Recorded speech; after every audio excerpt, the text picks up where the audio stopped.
Namaskar and welcome. National Press Day is observed every year on the 16th of November because it was on this day that the Press Council of India was established in 1966. So what does it do? It acts as a moral guide, a watchdog of sorts for the Indian press, and it ensures that journalists are not motivated by any extraneous influences or factors while reporting their stories. So we're very privileged to have with us on the program tonight Dr. A. Surya Prakash, an eminent journalist with around 5 decades of experience, rich experience across print and electronic media. He also served as the chairperson of Prasar Bharati. Dr. Surya Prakash is currently the Vice Chairman, the Executive Council of the Nehru Memorial Museum and Library, and he's an author who's written What Ails Indian Parliament and also a book on the emergency, The Darkest Hour, and also a commentator on constitutional and parliamentary issues. Thanks very much, Dr. Surya Prakash. So, you are quoted as saying... Thank you very much for that very kind introduction. Yes. So you were quoted as saying just a few years ago that, this profession, the profession of journalism, will remain the same. The essence will remain the same despite all the changes in technology and media and everything. Do you still feel that way? Yes, that is absolutely true as far as the media is concerned, because there are some fundamentals. When we talk about democracy, and in democracies, freedom of expression is a very important critical freedom. So that is constitutionally ordained, as you see in Article 19(1) in our Constitution. Yes. And it is up to every individual, every proprietor of media and every media person to exercise that right. And that is a constitutionally protected right. Okay. And nobody can take that away from us. The second thing is independence of media. In fact, this morning Gurumurthy ji was making a distinction between the two. Yes. He said press freedom is constitutionally ordained, protected. Okay. But independence, the independence of the media means independence of the proprietor, of those key individuals in a media organization. Right. That is a very individual kind of thing. Indeed. So you have referred to the lecture given by Mr. Gurumurthy, and in fact in his lecture at the Press Council of India, Swaminathan Gurumurthy, we'll just play a few sound bites of that. Swaminathan Gurumurthy, in fact, in his lecture, he did mention, he is the editor of Tughlaq, Rajasthan Patrika, as well as the co-convener of the Swadeshi Jagran Manch, and he lamented the lack of thought being expressed in the media, a lack of application of the mind is what he called it, and this causes more problems. In fact, it causes a considerable amount of harm rather than being an expression of freedom. Let's listen to what he said. The thoughtlessness is because it was an instant media, a visual media. There is no edit. There is nothing for who applies his mind as to what will be the impact of what is being shown. It is what is happening in the street which is being shown. Previously, if violence happened in the street and somebody wrote a report on that, the editor will sit and say, no, we should not go in this fashion because it will create more violence. Today, violence is shown as violence and it breeds violence because there is no thought entering between the report and the receiver of the report. Thoughtlessness entered the media when the visual media took over and began leading the print media. This is phase 2. So, Dr. Surya Prakash, so Mr. Gurumurthy was speaking really about phase 1, phase 2, where he said that, there was a lot of thought in the media in that time. That was the print, where the print dominated, and once the visual media took over, now you worked in both the spaces, so you will know, once the visual media took over, he says that there was a lack of thought, and thoughtlessness has now appeared in a lot of media reporting. What would you think? I mean, is this because of the technology change, or how is this happening? No, the very reality or the very logic of television. There are, sorry to say this, but there is a certain amount of thoughtlessness in the area of television news as against print. Okay. So that is what he was referring to, because somebody will shove a mic in front of you and you need to react.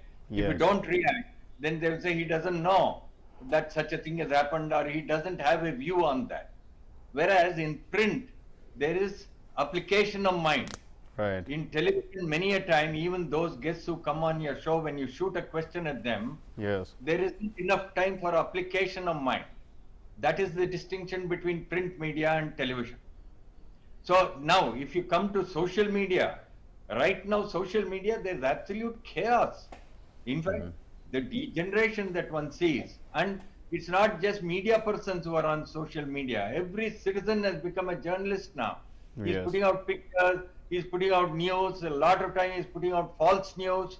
And biggest threat of that in a country like ours, which is so diverse and so free and independent, we all are, that sometimes it goes well beyond control. In fact, this morning Mr. Gurumurthy made a very significant point. Okay. Article 19.1 gives us freedom of expression. Yes. Article 19.2 talks of reasonable restrictions. Yes. Those reasonable restrictions apply to print media.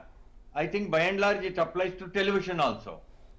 But Right. there is no reasonable restriction when it comes to social media. Okay. No, Because fair enough. there are millions there who are completely lawless. Okay. There's total anarchy there. All nations, all democracies are grappling with this problem. If you try to contain it, they will say attack on press freedom, attack on freedom of expression.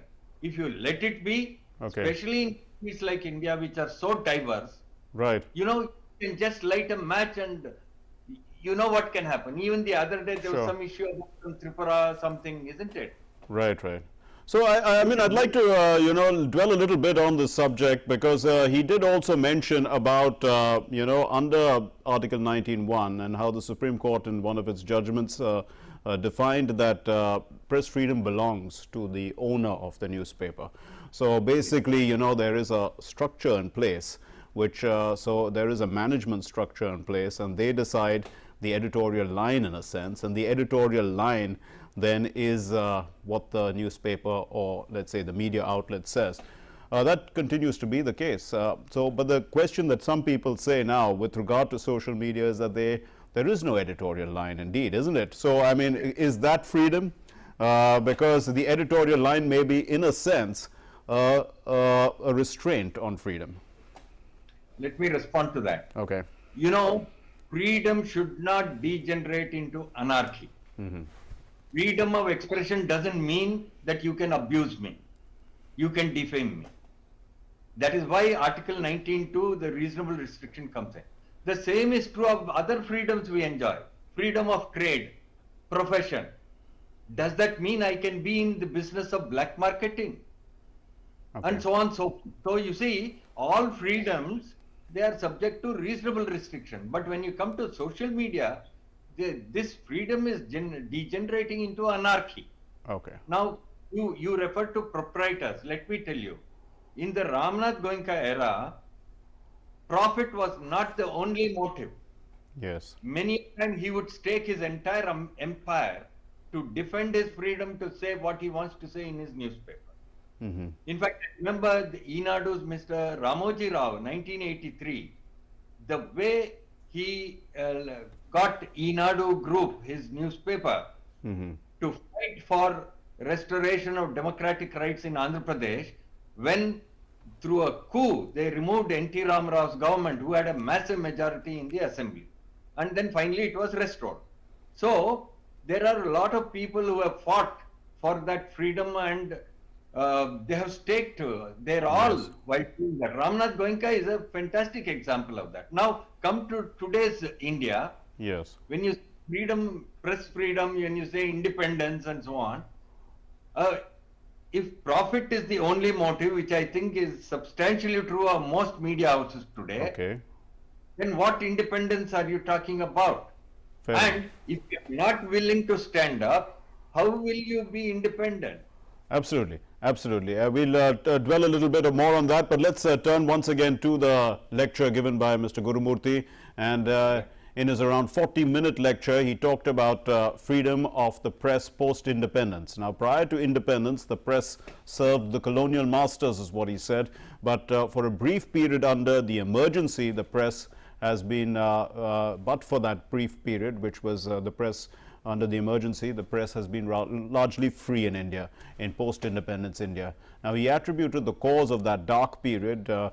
Surya Prakash has written a book about that, the dark period to the subservience to one family. Let's listen to what he said. Post-independence, the media asserted its freedom, granted by the Constitution of India, which was not available before 1950. So the balance between the government and the media was taking place in the post-independence period for about 30 or 35 years. Except during the emergency, where what happened, we all know. It was a barbaric rule. And that should not be seen as an exception, that should always be seen as a warning. Any party which ultimately sees one person, one family as the target for protection. That's what it will do. It has happened all over the world, it happened in India also. And so that is the period when the media suffered the most. Well, Dr. Surya Prakash, it's almost 50 years ago now, isn't it, the emergency? So the question is that it was a warning. It's a warning because even Mr. Gurumurthy is of the impression that that was the only period in time where the media looked like it had lost its independence or freedom. What do you think? I mean, you worked in the media right from that time till now.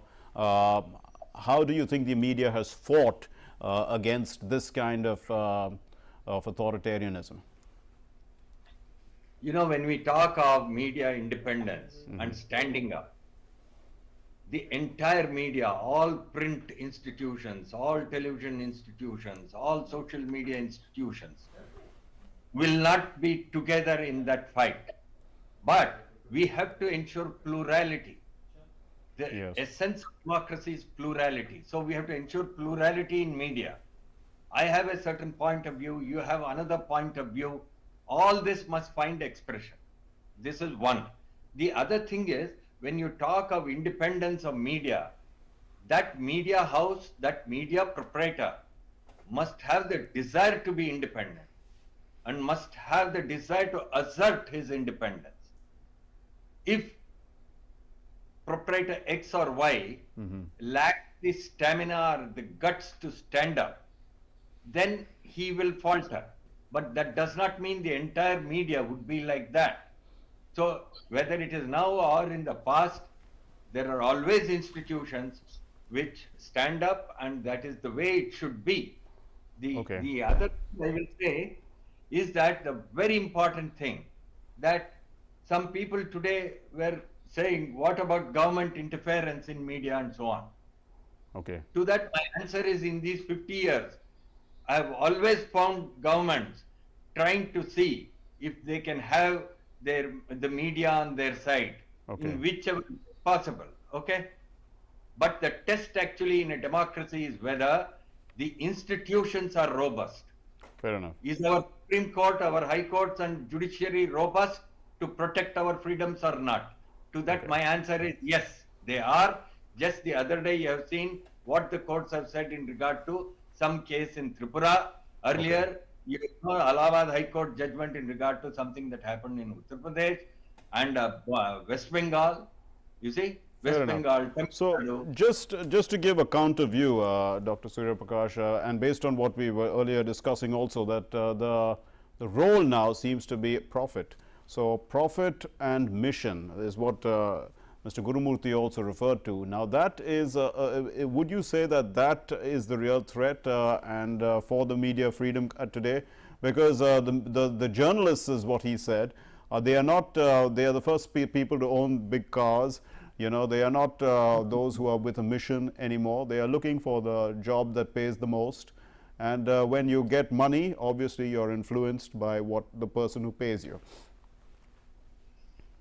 I will say that, of course, over these 50 years, I have seen how media organizations have flourished, how media professionals have flourished. Right. There is no comparison between the salaries of journalists in the 1950s, 60s, or 70s and 80s to what they earn today. Right. I'm very happy that media professionals have a decent income these days. In fact, they have huge incomes when it comes to some of the top guys in the profession. And so be it.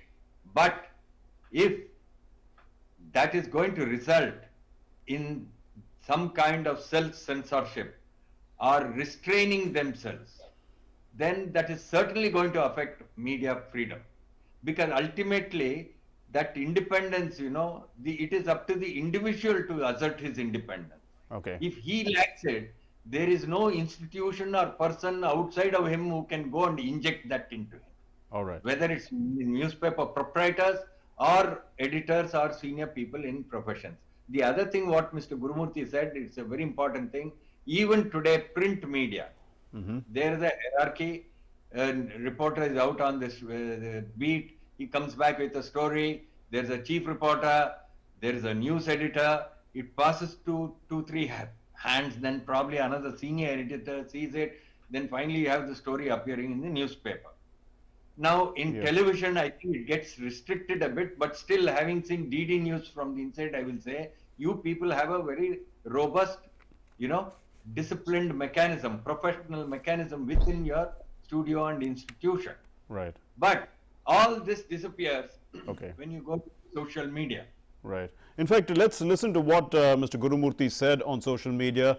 He said that, of course, we know when we talked about the idea of thoughtlessness in the media, it has raised the concern that boundaries, self-discipline, the natural checks and balances, now they have ceased to carry the same emphasis that they did in the first two phases of the media when the print dominated. Now the third phase, which has quickly evolved now into social media. So Gurumurthy, in fact, doesn't even consider the social media to be media at all. He says now thoughtlessness is akin to anarchy. Let's listen. And social media is borderless in a country operating within borders. So every country, every state, every society is under tremendous pressure. Nation is at risk. National security is at risk. Individual liberties are at risk. State and policy are at risk. Judiciary is at risk. Media is also at risk. The entire world is today bothered about social media. To say it is media itself is a misnomer. It's not a media at all. To say social media is a media is to call anarchy order. There can be no order in social media. In fact, they say orderlessness is freedom. That means anarchy is freedom. Well, Dr. Surya Prakash, the very nature of social media is that it is borderless, and that has brought the world closer, isn't it, to a large extent. I mean, we can easily communicate on Facebook and Twitter and, the other forms of social media, Instagram and everything, instantaneously right across the world. YouTube is visible across the world. So, I mean, this must have a positive side to it, isn't it? Of course, social media has a positive side to it. Yes. Look at our circumstance 50, 60 years ago and what it is today in the world. We must all promote every technological advance which will democratize information and democratize dialogue and conversation. That is what social media is doing today. There is nothing wholly bad or wholly good about anything. Yes. But the question is what Mr. Gurumurthy said in his lecture. He said Article 19(2), reasonable restrictions, has become unenforceable as far as social media is concerned. That is the worrying part. It has become unenforceable, which means, you know, one of the reasonable restrictions is that I should not say or do anything which will affect public order. Yes. Are we able to ensure that in social media today? Are you seeing the tweets that are put out, the kind of abuses that are hurled? Yes. Even on our own colleagues, just because somebody disagrees with his or her view, you see the abuses that are showered on them. Are we a civilized society to accept this kind of thing? All democracies are facing this, not just India. Right. We need to seriously reflect over this. So the standards that prevail in print media and by and large in television Okay. are simply non-existent in social media. All right. So let's listen to this last soundbite from the lecture, because this is a crucial soundbite, an important bit. India plays a vital role, we know, in preserving democratic freedoms, and Mr. Gurumurthy opines that 54% of the world is already under dictatorship, and that if we remove the 1.3 billion Indian people who follow democracy from all those who adhere to democratic values, then democracy in the world is as good as dead, is what he says. You have to sustain, nourish, fertilize and brand Indian democracy. You are derailing, devaluing Indian democracy, whereas the world is seeing hope in it. G7 leaders are now trying to promote D10, and I was surprised to read a preface in the G7 leaders statement that we are a 2.2 billion democracy in the world. Remove 1.2 billion, 3 billion in that, there is no democracy in the world. That is the stake of India in democracy. That is the stake of the democratic world in India. It is being threatened by social media. So, Dr. Surya Prakash, clearly India has got a huge role to play in preserving democracy, and we can see that the fourth pillar, the press or the media, has its own important role to play. How would you, sum up the importance? India is the biggest democracy in the world. It's also the most diverse society in the world. Democracy and diversity are two sides of the same coin. I think every Indian must be very proud of this fact that we have a certain comfort level with that diversity and with our democratic traditions, and all Indians, all citizens must work towards deepening that tradition of the two subsisting hand in hand and in a very peaceful and happy manner. That is the essence of what India is today. And there are, as Mr. Gurumurthy said, about 60% of the nations in the world are not democracies at all. Among the democracies, I will put India way ahead of everybody else. Just read Article 19, bracket 1, and just read Articles 25, 26, 29, 30, and so on and so forth. Yes. And you get a sense of that. And it is for us citizens to preserve that. Okay. Lastly, in regard to press freedom, I will say, if you don't want to be independent, who can make you independent? Right. You live in a country which is a larger democratic country in the world with this kind of constitution. You must assert your constitutional rights. You must have faith in institutions. Okay. And that is how we will preserve our democratic traditions and freedom of press, and that plurality must always be there. Okay. Actually, one last question on the the bigger picture as far as democracies are concerned, because the rise of China, and we know that it is not a democracy, is causing some sort of concern, because the economic model that they followed seems to be being praised now in certain quarters, and that is a concern for other countries who are also saying that democracy is really the factor that slows down progress and growth. Now we have to counter that, because India is the only country that can actually counter that, isn't it, to a large extent? How do you see India playing a role in doing that?